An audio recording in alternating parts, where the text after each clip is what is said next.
This episode is brought to you by our friends at Brookes Blooms, your all-in-one landscaping solution. Brookes Blooms' three-step landscaping experience offers a seamless journey from design to construction and ongoing care, ensuring your outdoor space thrives year-round.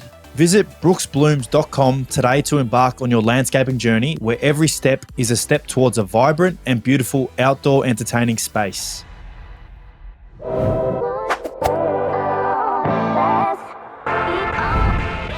G'day everyone, welcome back to another episode of the Ads and Dunks podcast. As always, brought to you by the American Aces and our wonderful sponsor. I know we always mention it, but I'm going to just do it again. Brookes Blooms, we love her. My name is Adam, and of course my best mate, and obviously up there in Queensland. And good point Brado just made. I'm wearing this blanket looking jumper, freezing here in Melbourne, and Joshy on the other end is wearing a nice t-shirt. See a little bit of sun poking out on the side. I've got no doubt it's nice and warm up there in Brisbane. So he looks comfortable. I look freezing. How you going, mate? Oh, I'm good, mate. I've actually been down in Victoria myself, and I know how cold it is down there. So I reckon I acclimatised to the Victorian weather, and now I'm back here, and I feel that hot. Just always, I feel that hot. So I'm in a t-shirt. Probably shouldn't be. Probably should be in a jumper, but I think it's about 20 something outside. So very happy sitting here, mate. Nice and warm. Yeah, we did the old switcheroo. I went to Brisbane after our game on Thursday, so I got to spend the Friday, Saturday, Sunday up there. And mate, I'll tell you what, every time you get to winter time in Melbourne, you genuinely take for granted warm, hot, beautiful weather. I mean, Brisbane wasn't, when I was up there, wasn't like it was anything extreme, but the fact that it was just constantly 20 to 22 degrees. I went to my brother-in-law's house. We sat in the pool, mate. I was sitting in the pool shirtless. My skin's white as ever. Everyone's bagging me because saying I haven't seen the sun in a while, which is fair because I do. I am pretty pale. Being up there in the nice warm pool at Chris's house, it was nice. So cannot take that for granted. Oh, pale at the best of times, mate. You are. But no, it was good. Actually, we caught up on Friday, so that was nice to spend a bit of time together. You obviously came around. You called me. Let's run through it because I woke up Friday morning. We had the day off. I get a phone call from Adsy. I'm just doing some washing. Hey, mate, what's going on? I'm like, oh, nothing. I'm just doing some washing, whatever. Oh, do you want to pick me up from the airport? Yeah, no worries, mate. All right, I'll be there soon. See ya.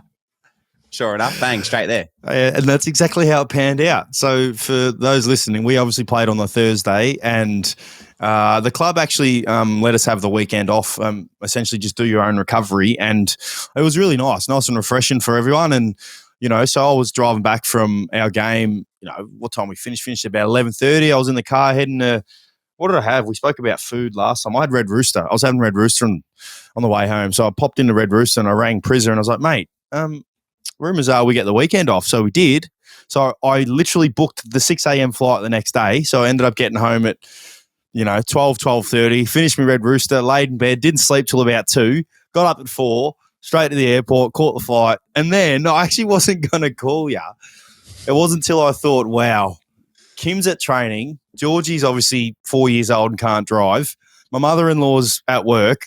I need to call someone. So I called to see what you were doing. And as trustworthy as ever, the great man answered and he delivered. He came and picked me up and we got to hang out and it was like old times. Nice to make you coffee in the morning and then go and have some brekkie together. Exactly like old times. But how else was the rest of your weekend up here? You said you went to Chris's place. Did you enjoy anything else while you're up here? Yeah, it was nice it's always nice to have a little break away from the bubble of Melbourne. Mid-year, you always forget it. And obviously you would probably know that more than ever now you're outside of the bubble. But, once off season's around and whatnot, you always forget how big footy is here. And, it was nice to get out. And, as I said, the weather was beautiful. But just to, kind of be around Kim and Georgie, not really worry about footy. And, at the best of times, me, I worry about footy and whatnot. So it was just nice to relax, nice to be around Georgie. Every time I see her, she looks like she's grown years, not months, years, which is, which is pretty crazy because I can have full on conversations with her now and, just enjoy hanging out with her. I surprised her at a daycare. So obviously on the Friday I came up and she was at daycare. So we planned to surprise her and pick her up and walk in the door at 4 p.m. when we got her, and she was quite surprised, which was funny. She had the brightest smile on her face and actually couldn't believe that I was there. So picked her up, gave her a big hug, and got to hang out. But yeah, it was nice. It was nice to be up there and obviously watch Kim play. Kim played on the Sunshine Coast, which again ideally wasn't a good result for those who would have watched it. Didn't win. We didn't play overly well. We started well, but didn't play overly well. So that was a little bit disappointing. But yeah, to be around the family, Kim's dad was there, so Wazza was there. Got to see Chris, got to see my mother-in-law. Pretty much seen everyone in her side of the family. So it was nice to get away and relax. And then on the Sunday, I actually watched your whole game from start to finish, which I haven't done much of this season because I haven't been able to. So to be able to sit back and watch you play as well, albeit the result wasn't good. I'm like a fan sitting there whenever you're around the ball. Oh, give it to Josh. Just give it to him. Come on. Always yelling. Just always wanting you to get the pill. So, I had a pretty good weekend. How was your weekend, mate, in Melbourne? Yeah, it was good. We went down Saturday, so got to see you Friday and then travelled down on Saturday afternoon. We did captain's run at the Gabba, so that was nice, and then travelled down.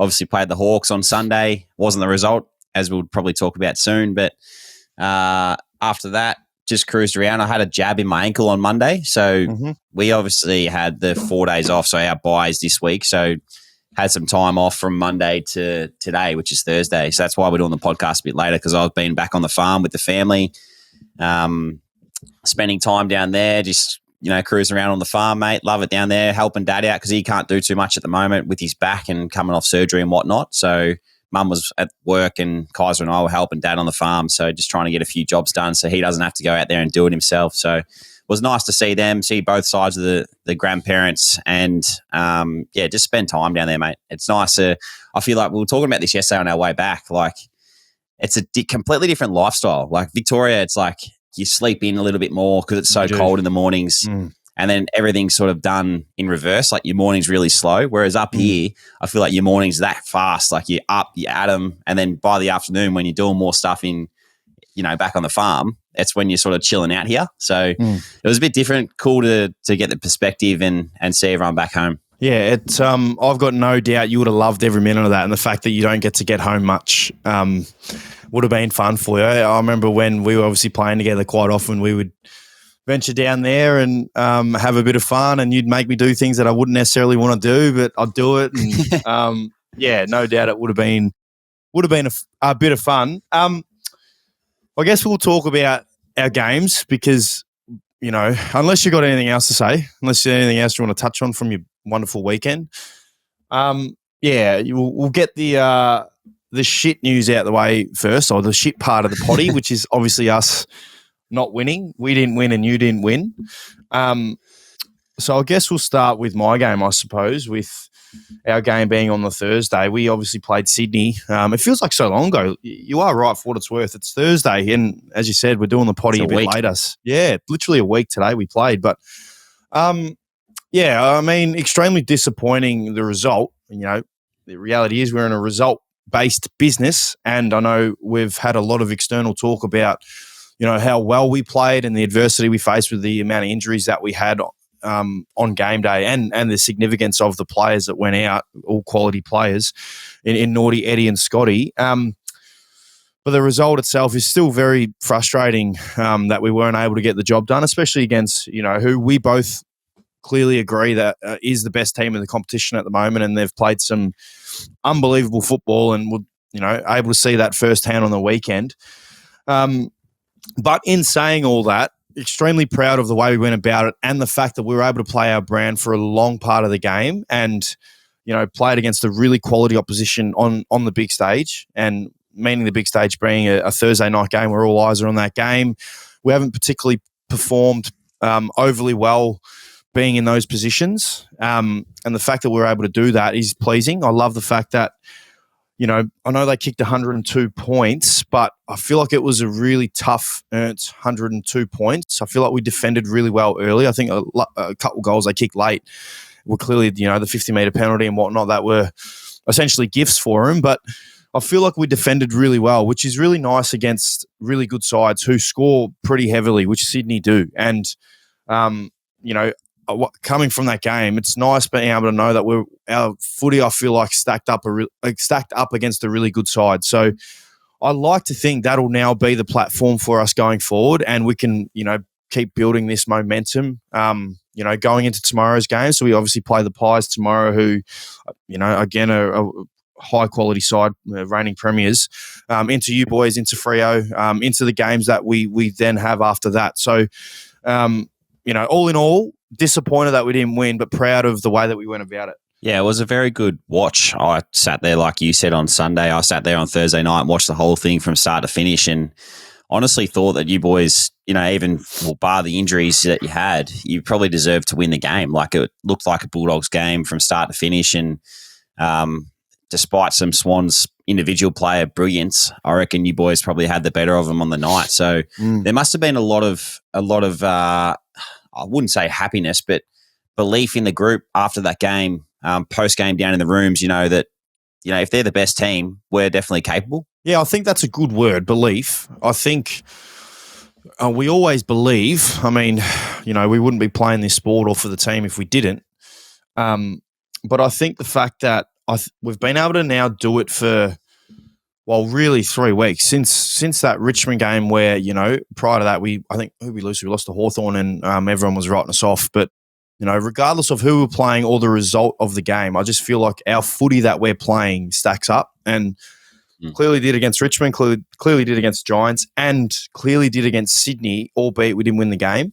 And, barring the injuries or whatnot, we were in a position to win it right up to the very end. And they were, however many goals they were in front in the last quarter. But the fact that we just kept fighting, kept clawing our way back, they had all the momentum early in that last quarter, but we were able to wrestle it back. And, if that goal that they got at the end of the game, they hadn't kicked that, which was clearly a gimme goal, we would have only been 8 points down with 4 minutes to go, whatever it was. I still feel like we were running on top of the ground and really playing good footy. So, yeah, it does give us a lot of belief. Gives me a lot of belief individually, knowing that we're able to produce that and deliver that, and the players that we had in the side are the ones doing it. So it's not necessarily obviously Marcus Bonampellis and Tom Liberatores, who obviously, who's not playing at the moment, the Aaron Nortons who got injured. It's the players who are coming up. Guys like Riley Garcia, Riley West, even Riley Sanders had a full game and played really well.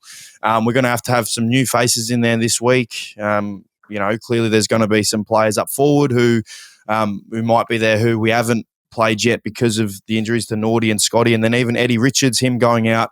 The fact that we had players come in and fill that void in a way, it's nice. It's very pleasing. So. Yeah, it'll be a really good challenge for us this week now against the red-hot Maggie's team. But, yeah, pleased that we're able to deliver that against a really good side. Again, we didn't win the game, so I'm not happy we didn't win the game, but pleased that we were able to play really well against a really good side. Yeah, it's probably as close to a winning feeling that you could probably get, though, because you had a really good performance on the night. Anything else that caught your eye from the Swans that you reckon seeing up close and personal really impressed you? Oh, it's hard to go past. Yeah, it was the first time really we came against Heaney, Warner, and Goulden, I guess, as M. Rowbottom, got to throw him in there. James Jordan's another one. Taylor Adams, they weren't. Yeah, they weren't. Yeah, Brody too. They weren't necessarily the mix last year, and there has been a lot of talk about how good their midfield is, and we've spoken about it as well. And we got a first-hand look at that. I just feel like they complement each other really well. James Rowbottom, in my opinion, is a severely underrated player who is the glue to, all the class of Warner, Heaney, Goulden. He's the one that provides the grunt, the inside work rate, the tackling, the guys that are so highly valued internally, but externally don't really get the credit. So, yeah, seen a lot of that firsthand. Clearly seen Chad Warner firsthand, who I think he kicked 4. I don't know what touches wise. I don't know what he had, but I know he kicked 4. He's playing at a whole new level at the moment in terms of, he knows he's probably better than most players out there, and he has the ability to take you on. So, there's things that you can learn when you're out there at the time. I remember a couple of times he took the tackler on and really broke the tackle and held on the ball a little bit longer. And I remember times thinking, wow, that's, to be able to do that in that particular moment is pretty impressive. And I remember like watching it live clearly and being like, oh, that's pretty impressive. So, obviously watching them live. But yeah, it just reaffirms my opinion that they're clearly the premiership favourites in my opinion. And if they get home finals, which they probably will, because ladder-wise, what are they? They're 10-1. Yeah, well, they're 2 games ahead of the second best, so they're going to get a home final. So, yeah, mate, they're a very, very good side. Yep. Looking forward to seeing how the rest of the year plays out. On to my game now. Mm-hmm. Disappointing one, as you probably could tell on the day. I just felt like the Hawks, we couldn't get our game up and going. Early on, we sort of started quite well. We didn't get enough, scoreboard ascendancy for the dominance we had in the game. And then there was a period of about, 10 minutes to go in the first quarter and probably the start of the second quarter where they kicked 7 goals to our 0. So, and I don't know, that's just a combination of things like centre bounce goals killed us.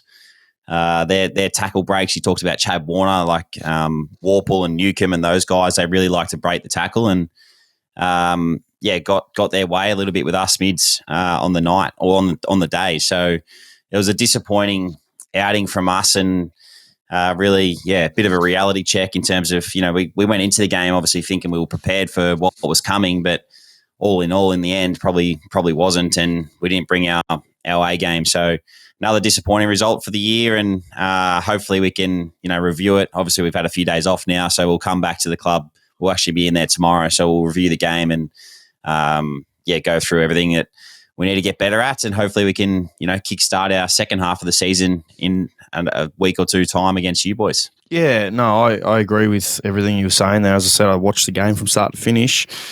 There were times where, I think there might have been the second or third quarter where you guys really started to come back. I think it was the third. Felt like third quarter, building some momentum here and, coming back, hurt yourself a little bit going inside 50. But I guess when they did kick the 7 goals or whatever you said, whatever it was, why was that in your opinion? What was it that they were getting you at, for future reference? How can you, I guess, be in that position and wrestle the momentum back and get it back on your terms? It's a good question. There was a lot of centre bounce goals, so it's hard to really stop. You know what it's like in the centre bounce. Mm-hmm. If they start getting goals, like it's really hard to stop. So we changed a bit of our structure up in the end of the second quarter into the third, and that worked for us. So little things like that to try and slow them down instead of them coming out the front. And purely their tackle breaks, mate. Their tackle breaks killed us on the night. Like they would have, I don't know what the number would have been, but I reckon they would have scored so much from breaking our tackles and then getting it out to someone on the outside who then hit inside 50 and then they scored set shots or kicked their set shots. So I think that was something ridiculous, like 12-3 or something on the night or more than that. So they kicked very straight. An old teammate, Jack Gunston, was very good as well. So, it was disappointing, as I said, but I think we'll learn a lot from it and hopefully that holds us in good stead. Yeah, no, spot on. They are a lot better than, where are they? They're 14th. Look, they're a lot better than 14th, don't you reckon? Oh, 100%. I think, and if you look at their last 5 weeks, like they should have beaten Port. They should have won that game. Yep. They've obviously beaten you boys. They've beaten us now. They've beaten, who was the other one? There was one other one that they beat. 4 of the last 5 they should have won. And they're actually one of the most informed teams in the comp. But there's still no excuses for, I feel like, the way that we let them get us on the night. So they're the little things that we need to go to work on as players and make sure that, for me, for example, like I felt like I was a little bit too defensive on the night, as in I reverted back rather than coming forward. So what that means is, like, if I'm on a midfielder and he goes at the ball and I don't go with him, then it's like, well, you give him separation, you give him a metre or two to then do something in the contest. Whereas, when I'm at my best, I'm on his back, I'm putting pressure on and then forcing the ball our way. So those little things are little things that me personally, and I'm sure a lot of others, would have wanted to improve on the night. Yeah, it's actually a good point you make. I suppose we are, for what it's worth, we're round 11, and I always forget these days, 24 rounds. So we're essentially halfway. Well, you guys are pretty much halfway. How would you review your first individually? Not from a team perspective, because I know what you'll say from a team perspective. We all know, but individually, how would you review, I guess, where you're at the moment, and what are you looking forward to building upon in the second half of the season? Individually, I feel like I always I base my game off consistency and the little things that help me play the consistent football that I've played this year. I feel like I've been relatively consistent in those areas, and I just try and make my teammates better week in, week out. And if I can't do that and we're not winning games of footy, then I get disappointed in myself because I feel like I'm not doing enough. So at times I probably try too hard that it affects my output offensively. But I feel like if I'm getting all that defensive stuff right, then it'll help my game flow. And to start the year, I feel like I've been relatively consistent. I can still take my game to new levels, as I always believe in, whether that's hitting the scoreboard, taking contested marks, or whatever it might be. So that outside element to my game is definitely something that I want to improve heading into the second half of the season. But at the same time, I always revert back to the defensive side and hope that holds me in good stead, because it always has, and I feel like it always will. It's a good review, mate. I can vouch for that. I feel like your defensive side never wavers. So no doubt your reflection of your performance will also be impacted by where the win-loss ratio is at, as mine's like, and you'll be a little bit harder on yourself. But I feel like you've had a tremendous first half and going as well as you were last year. So I look forward to the second half, other than round 13 when we come against each other. But the rest of the year, I cannot wait for you to dominate. If there's nothing else to talk about from my game or your game, I guess we could talk about the round that was, if there's anything that caught your eye. Yeah, well, I guess a little talking point at the moment, we talk about tackle breaks, is the tackling debate. How do you see it? You don't like to be controversial, but I don't. You give me the opinion, because I don't know what we're debating. Like, I tell you what, I look at it on socials and I just like roll my eyes and just go past it. I don't know what they're saying. What is it? So they're saying that like the umpires have been giving players extra time to get rid of the ball. So okay, that's the difference. In the Gold Coast game, when we played Gold Coast a few weeks ago, I think I got 2 or 3 holding the balls, where you tackle them, they drop the ball, holding the ball. But that's the kind of rule that I used to think it was, and I didn't know that they were going to get given more opportunity, because now, like the tackle breakers, and you don't even really have to dispose of it. You can just pop it out. It's like they just want it to be live. So that's the difference. I feel like whether it's incorrect disposal or it's just trying, like they're the ones that if you just try and attempt to get it out, you can just get it out and it's play on.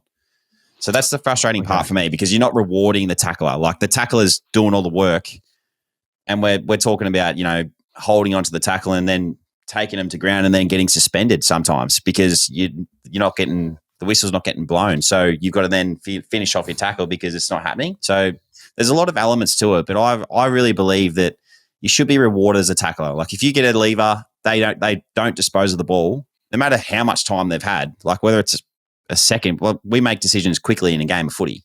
So you've got to make sure that if they don't get the ball out properly, I feel like it should be holding the ball. Should be a free kick. The player who has the ball is getting too much time, and the umpire essentially should blow the whistle sooner rather than later. Yeah. And because in favour of the tackler being holding the ball, is that what you're saying, or ball it up? Well, but either. If they don't get it out, then ball it up. But if they do get it out and it's incorrect disposal, then call holding the ball because it's incorrect disposal. Like these days, you can get – I saw someone – I can't remember who it was, but someone got spun around in the 360 in a tackle. And remember, if you got spun in the 360, that used to be holding the ball? Yep. Yeah. That's just gone. So I'm like, I don't really get it. Oh, well, I'm literally learning this as we talk, and I agree with you. Come to think of it now that you've put it on the table here, like I agree. Like I feel like in games now, I'm trying to think of moments, and I can distinctively think of moments where, like there's the 360 tackle is something. I feel like if it's a 360, as you said, it should be a free kick straight away. Because I agree with what you're saying with the fact that players now are trying to look after the guy with the ball in hand, and you're right in saying, say you're, I don't know, you're both coming at a ball, you know that he's going to get it. So you're in your mind thinking, okay, I've got to tackle him here. So picture going side on side, you take the tackle. Typically what you would usually do is take the tackle and kind of drop down and tackle him to the ground essentially. But nowadays, we can't really do that because the risk of the head hitting the ground first, it being a free kick, which is, fair enough. That's the rule. So, yeah, I agree with you. So now, because we're not doing that and we're we're tackling him with the players, well-being in mind, we might not necessarily go to the ground. So the umpire needs to blow that sooner. Yeah, I'm with you. I'm literally thinking out loud right now, mate, and I freaking agree with you. Totally agree with you. Hang on, is anything being done about it? Is anything happening? Well, I think the interpretation this week has been changed, so they're going to blow the whistle quicker. That's what we got told, or I saw on Twitter or X last night. Well, we all know because tonight is obviously, don't know if the potty will be out by tonight. Brado might cut it up like the superstar he is, but we will know by tonight's game, because clearly that's all eyes will be on the Port Carlton game, and we will know if the umpires are blowing. Because you know what it's like. Anytime a rule comes into question, like the first game, you'll just see it over the top. Yep. So I'm looking forward to seeing it because, it's frustrating. And when you play a team that loves tackle breaks like Hawthorn, it was not umpired in a different way, but they let it go more because they know that these guys want to take on tackle. They know that they're going to try and get it out. They're big, strong mids. Like those little things are always in the back of your mind, but we have to umpire everything the same. I feel like the rules have to be the same from no matter who's got the ball or what's going on. I like it. No, I agree. Well, hopefully we see that because it suits some teams more than it does other teams. So and don't get me wrong. I've always said that umpires have one of the hardest jobs in the world trying to officiate the game. So I love the umpires and what they bring to the game. It's just I feel like if we can get it more consistent and more with more clarity, then I feel like it'll be a better result for everyone. I agree. And I'm intrigued to see where this goes from here because I could not agree more with you. And I literally, because I haven't seen any of it, so I've literally just understood it all pretty much in the last 5 minutes. So well done, mate. That's why you should, at the end of your career, be on the Rules and Regulations Committee and on the board of whatever. I guess the round, is anything other than that catch your eye? I mean, did you watch the Freo Collingwood game? That was a great game. I turned it off at halftime actually because we had training early on Saturday morning. So, saw the result and it was a close one. It was. I mean, Collingwood were clearly injury hit, but the fact that Freo were able to come back and play the way they did. I mean, there's a player, actually, the player that I'm going to give some love to, which we'll do a bit later, but he plays for Freo. I mean, I think he's having a severely underrated year, having a very, very good year. Other games. Dreamtime at the G, that was a good game. Did you watch that game? Were you able to watch those? You would have. Yeah, I watched Dreamtime. Yep, that was Saturday night. It was actually quite cool because we stayed at the hotel across the road from the G and Dreamtime was on, so it was packed around that area. A lot of people around and you could see the G lights from the room, so could nearly watch from my bedroom, mate. It was pretty cool. So had the TV on and was watching away. It was good to see the Tigers back to their best. No, I agree. And the fact that Dusty, and there's been a lot of talk about Dusty and his 300th game coming up and how he's not going to do any media. I love that. Like Dusty is that's Dusty. We know Dusty for being Dusty. He's an absolute superstar in my opinion. Because I'm so biased towards Chris Judd. Chris Judd will always be the greatest player in my eyes, but Dusty sits a firm second there with Juddy. He's a champion of the game. And even the last couple, I don't know if you've seen here in Melbourne, but there's been some questions about his impact and whatnot on games and this and that. And I'm thinking in my head, the guy is still one of the, at his best, is still one of the best players in the competition. He uses the ball as well as anybody, and his score involvements, I don't know what they would be. This is another segue for Brado at the end of the potty. I don't know what they are, but I could imagine they're on average, top 10 in the competition per game. He's still that good of a footy player. No wonder he doesn't want to do media and whatnot because he probably doesn't want to hear people frigging bagging him for nonsense. Yeah. Well, he was going to be my give some love this week, so we might as well get into that segment because you've just done it. But yeah, I agree with you because Dusty, we all know and love what Dusty has brought to our game, and to see him play that footy again, like that little banana kick that he did to kick that goal was sick and just brought back so many memories. And coming up to his 300th, he has been one of the greatest of all time, in my opinion, and thoroughly deserves the love that he's going to cop. But good. Yeah, I agree with you. Good luck to him if he doesn't want to have any media. That's fine. I completely agree with that. That's his decision. He has always been like that across his journey, and fully respect that because of the player and person that he is as well. I love that, mate. I'm sorry for stealing your thunder because he is a superstar, mate. And I have a huge man crush on Dusty, and I always will because he's, as I said, one of the greatest. Well, I guess it's worth me doing mine then. Freaking mine was a Freo player, as I just mentioned, and it is Jeremy Sharp. Yeah, I like it. So Jeremy Sharp, I mean, I don't know if he was traded, and I don't want to hopefully there's no disrespect here. I don't know if he was traded or was he delisted and then re-signed at Freo. But either way, he has been one of their 5 best players, I reckon, all year. His consistency has been unreal. His running abilities clearly on show. I remember there was a play in the game in the might have been the last quarter or the third quarter. The ball was bobbled around. I think Nick Dacos might have fumbled it, and Jeremy Sharp came running in, scooped the ball up one-handed at full pace, broke a tackle, and I think bananaed it, missed it, but it was one of those plays where it was like, whoa, that is unreal. And, having played against him as well a few weeks ago, seeing him up close, he's extremely impressive, and I feel like someone who's going to have a long career. So he's a guy that I want to give some love to. I feel like he's having a severely underrated season. Yep, I agree. He played well against us on the wing, so he's having a great year. And did he have the shot to win the game, or he kicked a point? He or did. something? He did. Yes. Yeah. So it would have been good to get the kick that goal, but we all know that it doesn't come down to the last, kick of the game. It comes down to all the other little moments throughout. So well done to him. He's having a great year. He is having a great year. May as well do a tips then for this, because unless there's nothing you want to talk about from the week prior. Nah, let's get into it. Because we've got 4 buys this week. Brisbane, GWS, North and Sydney. You've had 2 buys before I've even had one. How good's that? I know. How good. Oh, the first game is tonight. Port Adelaide v Carlton at Adelaide Oval, which is a ripping game. Who are you picking? I'm going to tip Port. I'm going to go... Who am I going to go? Connor Rosie's not playing. I'm going to go Port Adelaide as well. I'm with you. This is our game. We'll do that last.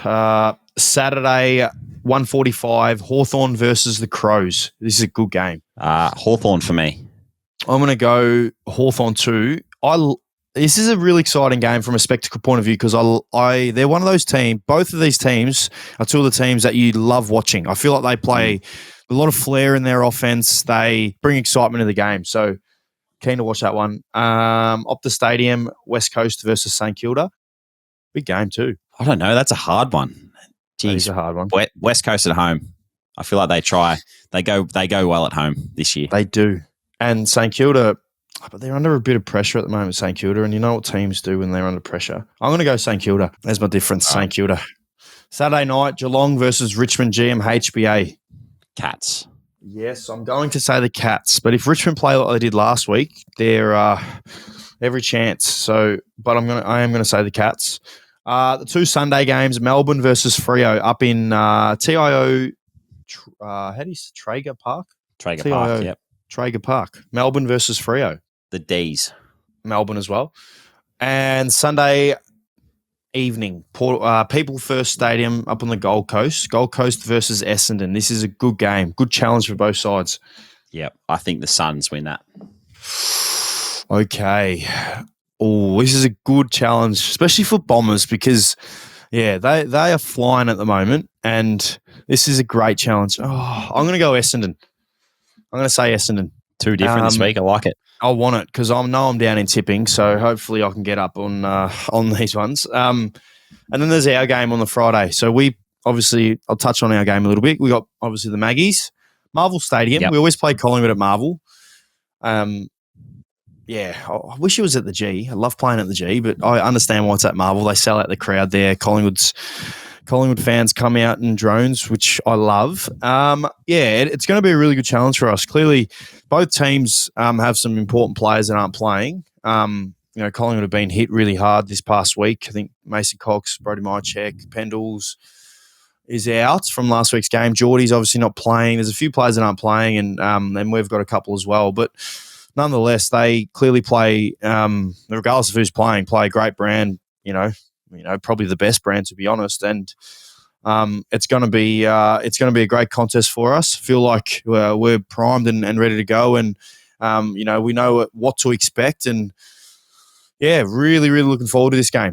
I think it's going to be a cracker, as you said. Few injuries for both sides, but who do you reckon comes in? Well, you can't really tell us, but who's going to come in with for Naughty? Like, you obviously lose him. He's a big cog in your offense. How do you see it playing out with the forward line this week? I think the obvious one is obviously Lobby comes in. He's been playing in the VFL clearly, but playing really well. He's very much a great role player is the word I'm looking for. He always plays his role well. He always does the, you talk about the sexy things. He does the non-sexy things, I suppose. And that's, tackling and creating contests and whatnot. And I guess sometimes he gets probably ridiculed because he doesn't,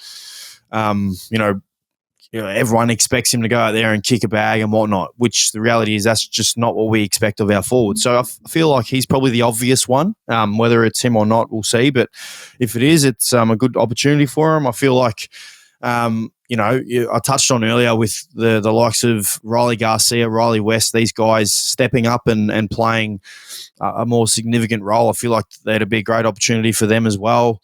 Whether that's through the middle or whether that's up forward, because we now have obviously two staples in our midfield in Tommy Liberatore. He'll love that, Tommy. I'm going to say that. He'll listen and be like, Tony. I wish we had Tony Liberatore, prime Tony Liberatore. That'd be unbelievable. But in Tommy and Eddie, they're obviously both out. Ed's missing this week due to concussion. So, whether Riley or the three Rileys come in and play inside, we've obviously got Harmsy as well. So, I feel like it's, as I said earlier, there's going to be some new faces in and around the ball up forward, but it's really exciting for us. Really, really exciting. As I said, we're coming up against a quality team, and I think they'll be getting Jeremy Howe back, and obviously Darcy Moore's down there, Braden Maynard, very quality defensive group. Really looking forward to the challenge. Yeah, it's interesting you talk about the new faces. Like, I probably should have said it before when we were talking about the Swans game, but that last quarter last week when you had, I think it was the three Rileys in there and yourself playing on ball, just a completely different look. And sometimes that works. Like, so many teams are used to the mainstays that go through the midfield, or the main key forwards or the main key backs. Like, when you throw something different at teams, they actually don't know how they play or what's going to happen. So it makes it a bit more unpredictable. So hopefully that works for you boys this week. I personally think you're going to go well and get a win over the Pies because, I just feel like you boys are playing some really good footy at the moment and be a scary opposition to play against. Oh, I hope so, mate. And no, just quickly, I agree. I feel like it's always, sometimes, albeit you never want to see injuries ever, and I would love for Tommy and Eddie to be in the side, and they will be very soon. But sometimes it's kind of a blessing for other guys to come in and showcase what they have. And, I couldn't agree more. I feel like they came in and they added a bit of spunk and, they had added some excitement, I guess, to our centre bounce that our fans may not have necessarily seen. And it was nice. I mean, there was a couple of wow moments for me where, I know I'm 31, but sometimes I forget that I'm really experienced in terms of games played and whatnot. And I remember coming to a couple of those centre bounces and the ruckman, I forgot it might have been Riley Garcia and Riley Sanders. All eyes are on me. So the expectation is for me to sort out the centre bounce and what we're doing. And I'm literally coming from the bench. I've got 10 seconds to help set it up. Typically you run in, Libbers, Bonts in there. It's like, oh, this is what we're doing. All right, no worries. But I've come in and what are we doing? And they're just looking at me like a deer in headlights. And it's like, oh, wow. I had to sit back and laugh afterwards and be like, wow, I remember when I was that kid, coming into a centre bounce and asking what we're doing. So, but I agree, mate. I like the fact that they're going to have a good opportunity. I think Harvey Gallagher's another one that we haven't mentioned who, last week had a really good role in Errol Goulden. I know Goulden clearly still had a really good game, but from a learning point of view for Gags, I feel like what better ways to have those challenges and to improve by playing on opposition's, most dangerous player. And I feel like he, played a really good role on Gordon, and whether or not he does something this week, we'll see. But I feel like he's another one as well we can throw in there that adds a lot of excitement to us. But yeah, looking forward to the game, mate. Yep. Likewise, mate. Is there anything else that you wanted to talk about before we move on to our big segment of the week? Nah, just looking forward. Hopefully it's a win, mate. Hopefully you have a great weekend. We come into a raging Brisbane Lions who are going to want to knock our blocks off, and we can have a strong win. So looking forward to it. Looking forward to the week. But now, as you said, we'll go to the our favourite segment of the week, the Brookes Bloom, or the Bloom of the week. We'll start with yours, mate. You've got yours? I've got mine. So we're having a bit of a chat about this off air because it's quite funny, actually. Mine is Dwayne Russell. For those that haven't heard, he's come out and told everyone what he has to get himself up for a game. And I just thought it would be a good listen. Pre-game match ritual for the commentary box. Listen Can to you this. take us through that? I do get a bit up. So I do like to set myself with I normally have every day that I do a game, a Coke every quarter. So a can of Coke, 2 Red Bulls, 1.5. Yep. And normally a family block of Caramello just to get me through. Can't have nuts. That is incredible. Like I don't even know the sugar levels that he'd have there, but you probably would. You like to study your food a bit, but he's my Bloom of the week because that is incredible. I've never heard anything like it. That is incredible. I mean, when he first said family, I thought he was going to continue with family box or something, not the old family boxes from Macca's or KFC or whatever it is. But yeah, that is impressive. I mean, he needs to now film that. He needs to do it. He needs to prove it. I want him to film it and show everyone.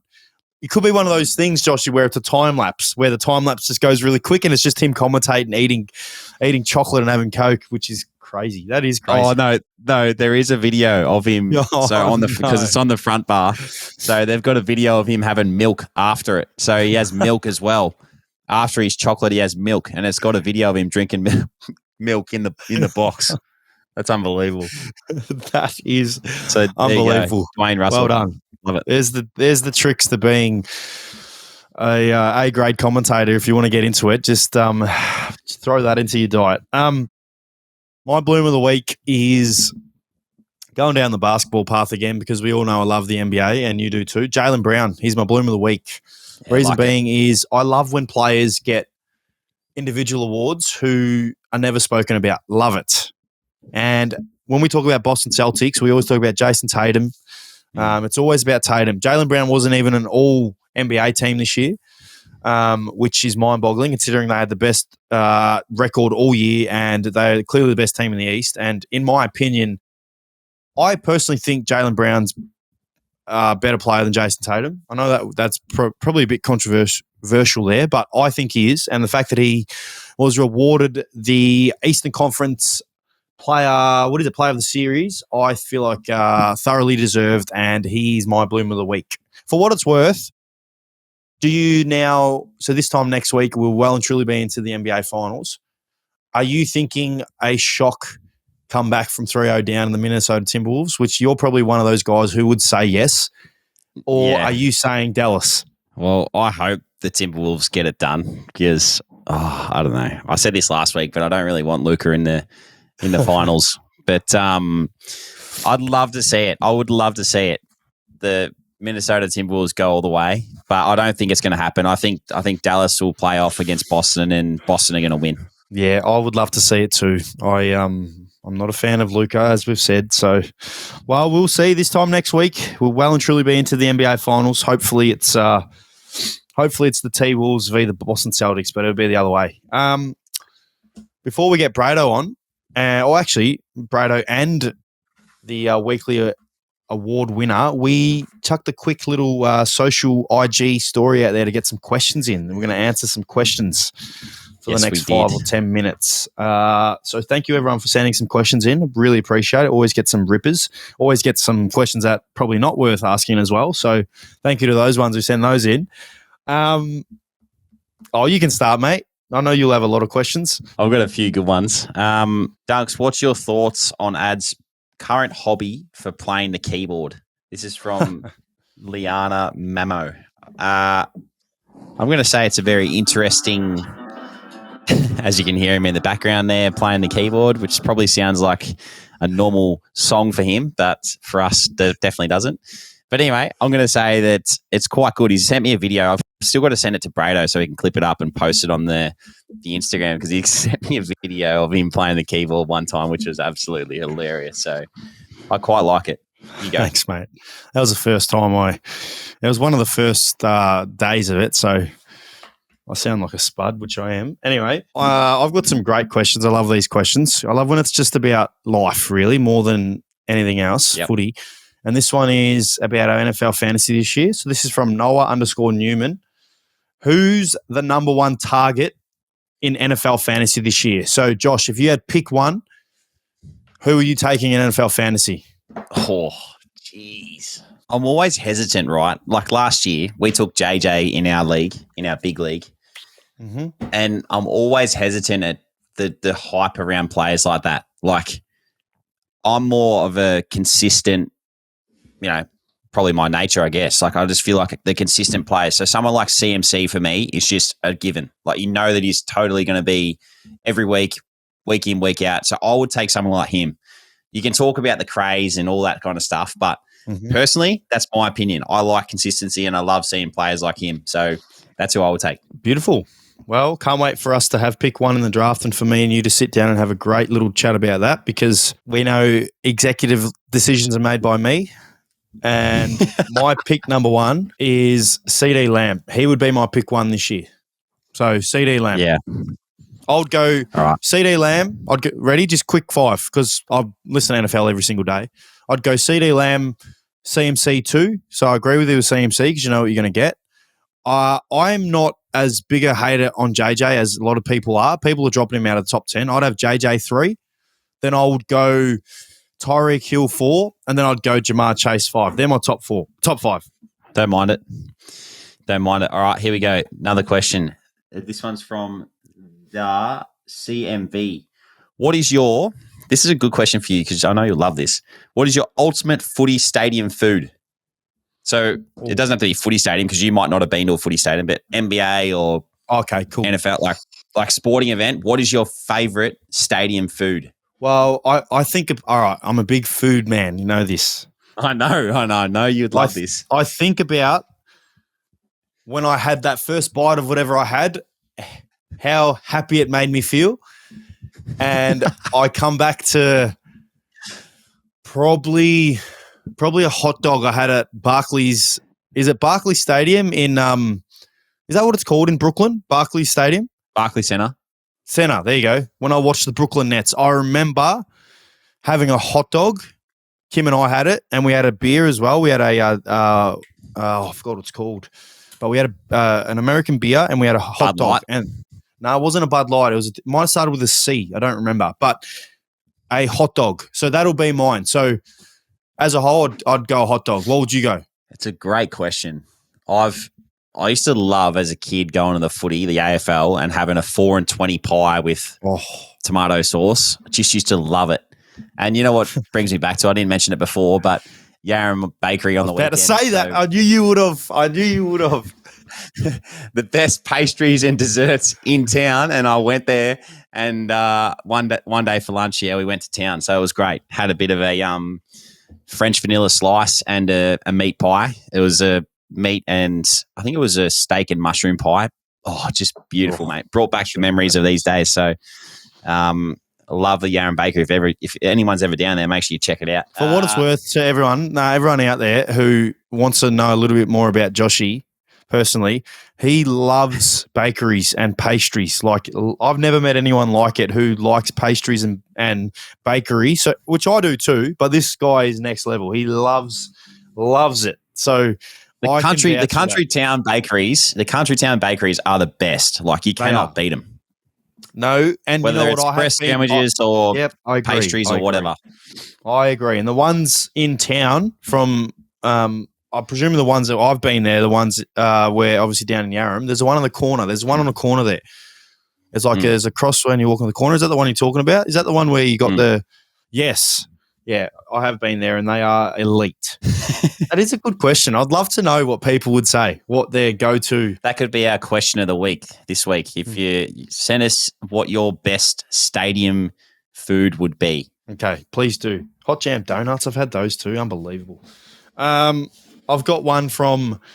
This is a good question. Ready? M. Burrows. Do you guys have psychologists at the club that help with personal stuff?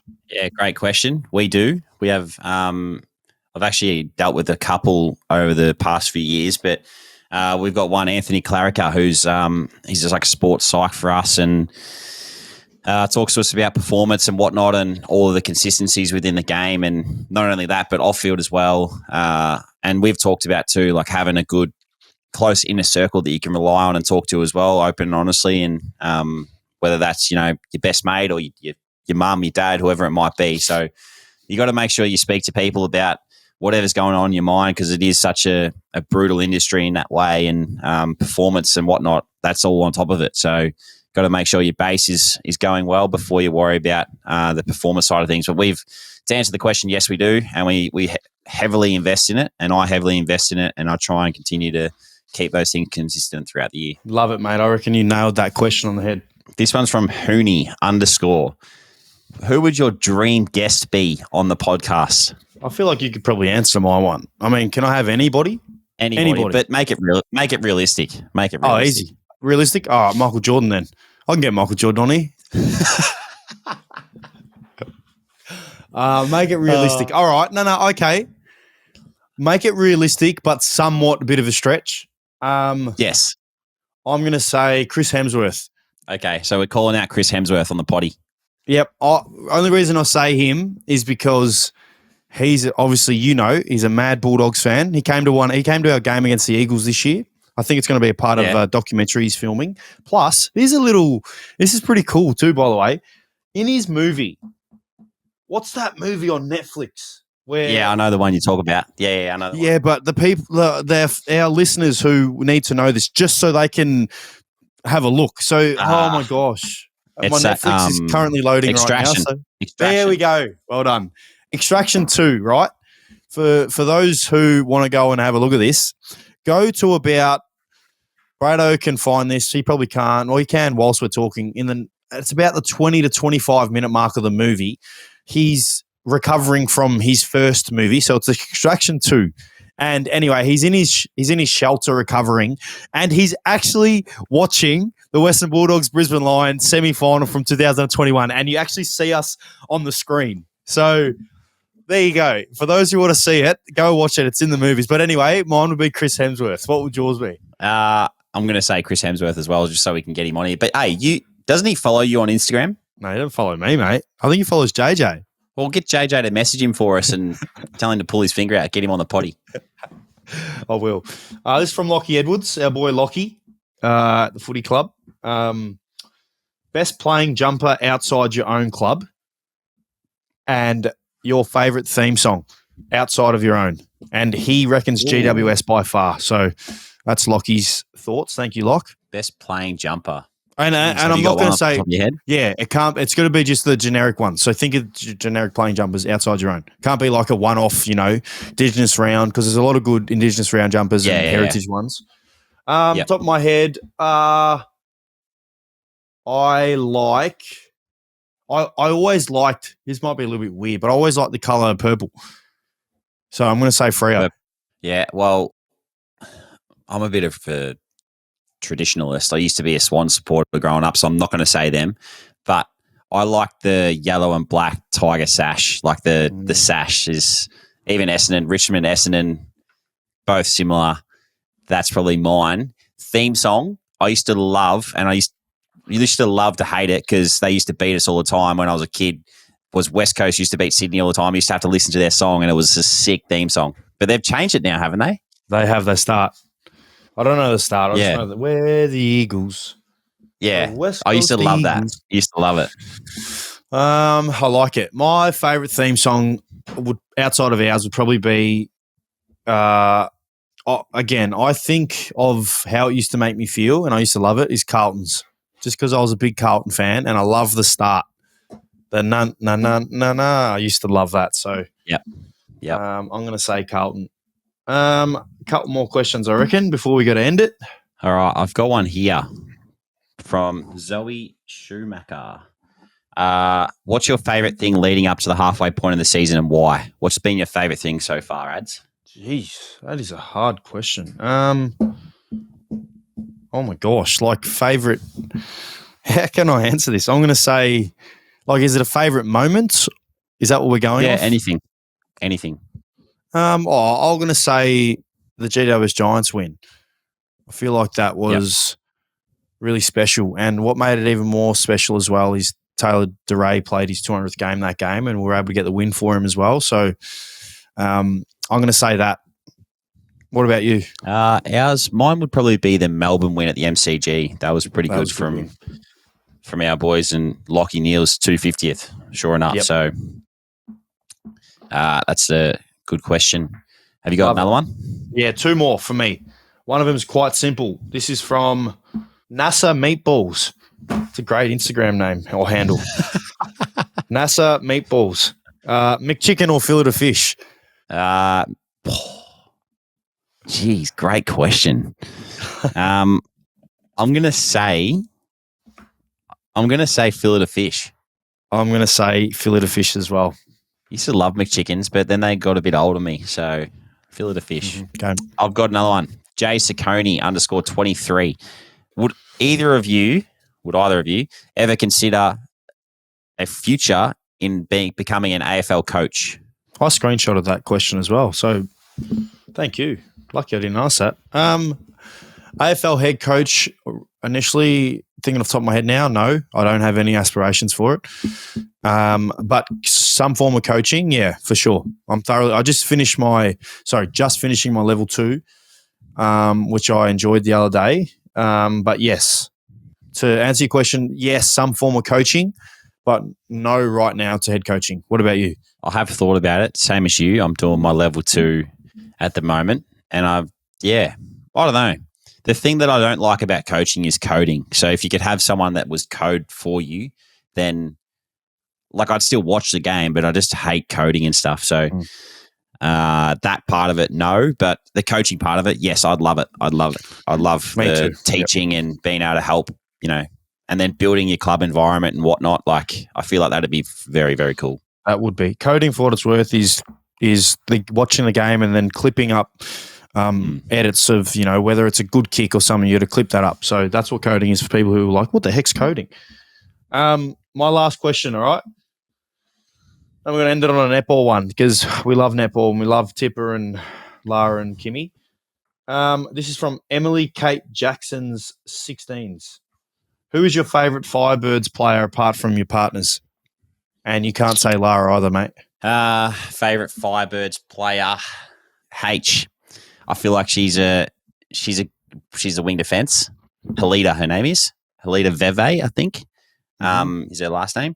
I'm going to say her because I just feel like she brings a bit of an X factor to the team.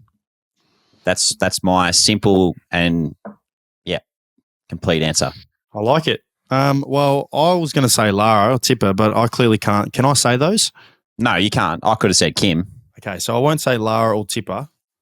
I really enjoy watching Macy. The reason why I enjoy to watch Mace is because Kimmy always says how her and I are so very similar in how we get real angry real quick, real frustrated, crack the shits, all this stuff, which I don't do that. I don't know where she's getting that from. What? What? Nothing. No comment. Never crack the shits. So I enjoy watching it because she's very fiery out there, and she's I feel like she's just every year gotten better and better and better. And I enjoy watching Macy play. So she's mine. I like it, mate. Well done. Good questions. Thanks everyone for sending those in. We'll get on to our YouTube winners. Last week we actually didn't ask a question, so we have no winners, but we did do a thing on Wednesday night, you and I last week, and we said we're going to give them a shout out. Yes. So Gabby, we did a little playbook for her and spoke to the thirds and the seniors down at, what was it called again? Oh, Denny? Mate. The name was tough. Denny Rovers or something? Yep. Denny But we said we're going to send them a bit of a gift pack. So we'll reach out to them and send them a bit of gear. Just so, the Denny Rovers, that's what they're called. So thanks to them for their support and having us down there. Well, via live stream that was. That's they're our winners from last week. But this week, we already said the question, so make sure you get on there and tell us your best stadium food. Make it interesting. We want to hear all of it. We want to hear the story about it, where you were, what you were doing. The best answers will win. We'll get 2 prizes next week. Yeah, so send it through. Just quickly before we get Brado in, I want to quickly say Donate Life came in yesterday and spoke to us about it. Donate Life's obviously a it's a organ and tissue donation across the state of Victoria. And obviously, if you jump online and you could donate money, whatever you want to do. But we had Donate Life come to us yesterday and present to us, and we had young Willow. His mum came out and spoke to us about his journey, and he had a heart transplant when he was young, and it just makes you sit back and appreciate life a little bit more, and how grateful we are, and how grateful we are to have Willow come out and talk to us. And he's a healthy young boy who, still has his struggles at times, but going really well. For what it's worth, I just wanted to mention Donate Life. Jump on and have a look, have a read, donate some money if you can, whatever it may be. Willow, for what it's worth as well, he's going to be running out with us tomorrow, who's a big Western Bulldogs fan. So cannot wait for him to run out with us. But Donate Life, jump on, get the beanies as well. I'll be wearing the beanie in the warm-up tomorrow. So if Ruby's listening to this, which she does, I know you do, Rubes, make sure you get a photo of me with the Donate Life beanie on, because it's a really cool beanie. But wanted to quickly mention that. So jump on now, Brado, when you can, mate, please. Chad Warner, this one, I don't want to start off on a downer, but you did ask how many touches Chad Warner did have, and he had 25, kicked 4, and had 3 goal assists on top of that. So fell on that too. Sorry about that, but you asked the question. We move into Dusty's score assists. Yes.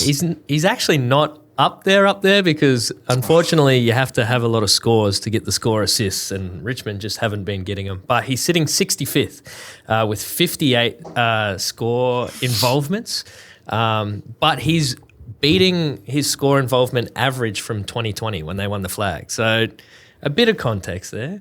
Well, there you go. Number 1 is Christian Petrarca with 98.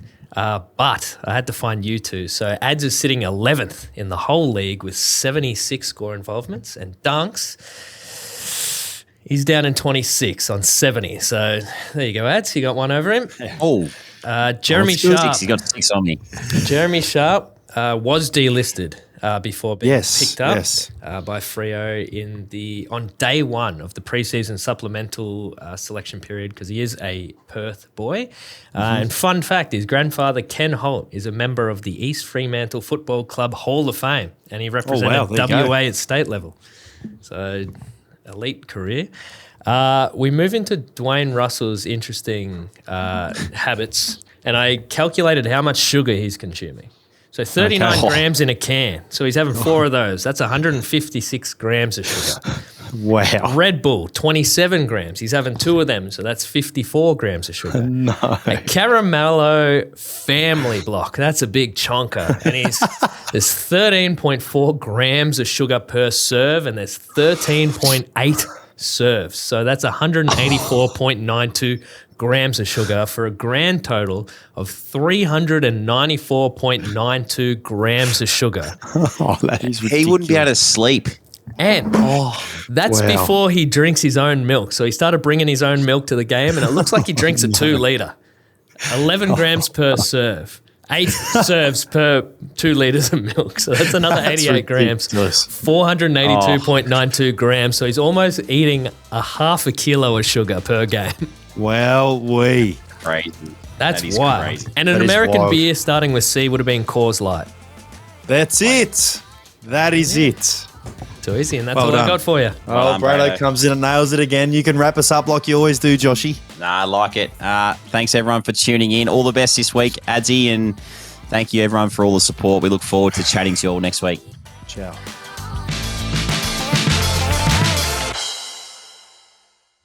This episode is brought to you by our friends at Brookes Blooms, your all-in-one landscaping solution. Brookes Blooms' 3-step landscaping experience offers a seamless journey from design to construction and ongoing care. ensuring your outdoor space thrives year-round. Visit brooksblooms.com today to embark on your landscaping journey, where every step is a step towards a vibrant and beautiful outdoor entertaining space.